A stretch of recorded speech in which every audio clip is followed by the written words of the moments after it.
I went to my very first NASCAR race, and this is how it went. Never mind the fact that I've never even watched it on TV. We were in Charlotte a few weeks ago, and the Roval 400 was happening, so we figured why not. And I'm thinking Roval is just some random word, but it actually means road course and oval, which is the kind of track the racers would be driving on. Now, this is truly an all-day event. The race started at 2, but there was a whole lot of things you could do before the race even began. Outside of the arena were games and rides that you could partake in. It looked like a mini carnival. And once we figured out how to get to our seat, we went inside for the rest of the pre-show activities. Getting through security was pretty easy. The lines weren't very long, and it felt pretty seamless. Once we were inside, it was your pretty standard arena where it had signage to show you where to go, where to eat, bathrooms, etc. Now I'm standing there and I see all these people with bags and coolers, and I realize we are not prepared because you are allowed to bring in backpacks and soft-sided coolers with your own prepackaged snacks and drinks. Like, what? It does have to meet the size requirements, and I'm not sure if you can bring alcohol, but still. So the section that we're sitting in is actually closer to the track, which is usually the best seat in the house, but with NASCAR you actually want to sit further away. You get a much better view of the track and you can see everything that's going on. Our ticket included access to the pre-show happening inside the stadium, but if you want to be one of those people that are actually on the track, there's like an extra fee you can pay. There's a pre-show concert, you can sign your name on the finish line. I think you get a close-up with like the pit crew in the cars or something. Now before the race began, it was a lot going on. They introduced every single driver, and I think it was like 40. There were planes flying in the sky, fireworks, a man dropped down out of the sky with a flag. Like, it was a lot. So this was a good time to set up our headphones and scanner. You can't rent them if you don't own, but they're a little pricey, so we were able to borrow from a friend. And this allows you to muffle the noise from the cars because it does get loud. You can hear the announcers clearly through the scanner, and then there's a walkie-talkie, so it's easier to talk to the person you came with. So the race is about to begin, and I still don't know what was going on, so y'all don't judge me as I reflect what I was seeing. So I know they was doing some warm-up laps or whatever to,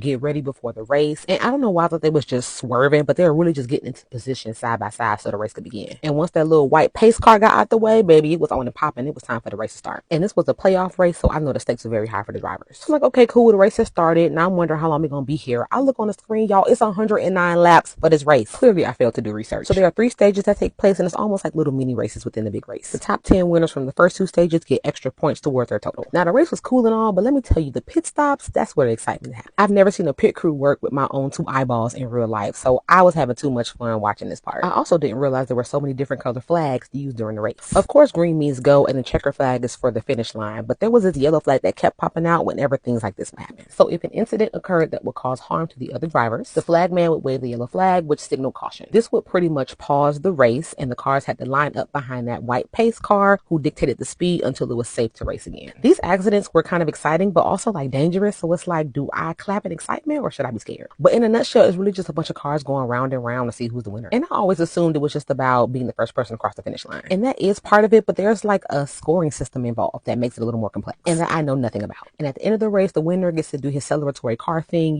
whip some donuts, do a lot of smoke, all that good stuff. And there was a celebration on stage with some confetti and flames. Now, leaving was a pain in the ass. There was so much traffic and it was so hard to get out. We walked 25 minutes to a hotel and still had to deal with waiting. But all in all, a great experience of trying something new. Bye.